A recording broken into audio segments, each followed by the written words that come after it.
Alright, this is the sill trim that goes over the sill of the door.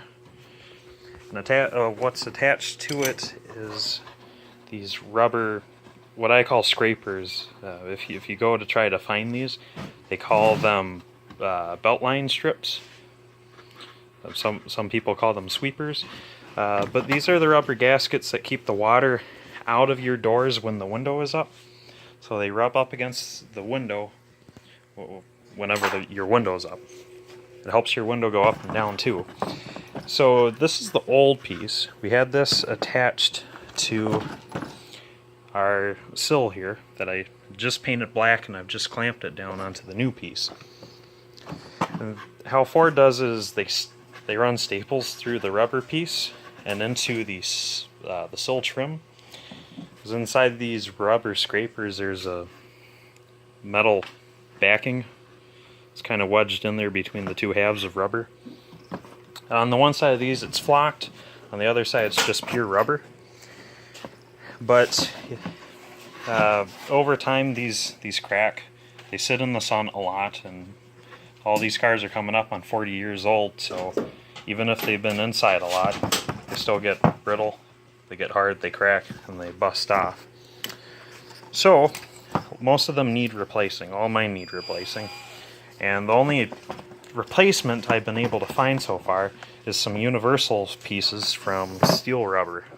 I'll have a link to the product in the description, but yeah, so far they're the only ones that I found that are a decent match, and they're not a direct fit. They come in 4-foot lengths. It's a universal part, and you need to cut it down to length. You need to cut about a foot off, so these come in at just over 36 inches. And once you do that, you need to secure it to your sill trim. But before you can do that, you need to remove the old pieces. Like I said, they're stapled in there. And then every so often, there's one of these little clips here. These clips are pressed into the rubber, and then once the sill is on these, it squeezes the clips into the rubber. And what these clips do is they grab the inside of your door. So if I walk around to my door,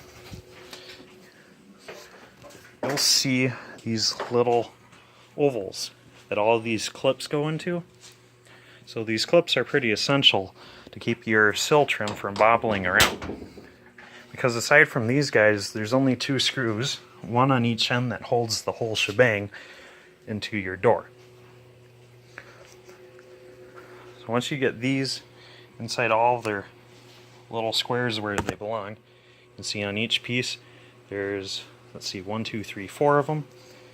Once you do that, you can press the piece of trim and the gasket together. Now you can secure them somehow. You could run staples back into them, but it was quite a pain removing the staples. I had to use different sets of pliers and flathead screwdrivers to get them out. They were not fun. So you could restaple it, or do what we're doing. We're using rivets. So pretty much you just drill a hole through it, put the rivets on one side, pluck it through, try to keep your flat end on the rubber side. After you stick the rivet in, you run the rivet through, and then you're all set to stick this back in. And it's quite a pain to stick it back in. You can see I've scuffed up some of my black trim paint moving it in and out. It doesn't cooperate all that well, and having a good fit is critical here. So once you get it in, you can see I ran the rivets through just like that every so often, and I had to do 1 rivet between every one of those little clips I showed you, because once you pull the clips out, I really don't like going back in, because they have little tabs on here that are supposed to be perpendicular to the mating surface on these. And you can see whenever you try to press these back into the rubber, they go flat, and then they break. when they break, they don't really hang on there. But if you run rivets between each of them, they get really firm and they're not going to go anywhere anymore. So you need to be aware of that.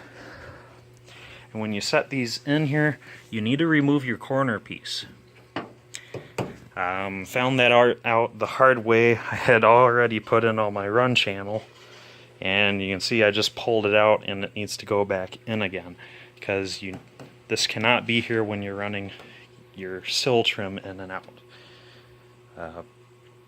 Because with this triangle here, there's no way to set this down perfectly in, because there's a vertical tab along the whole bottom side of this, and it extends past that triangle. That triangle cannot be there.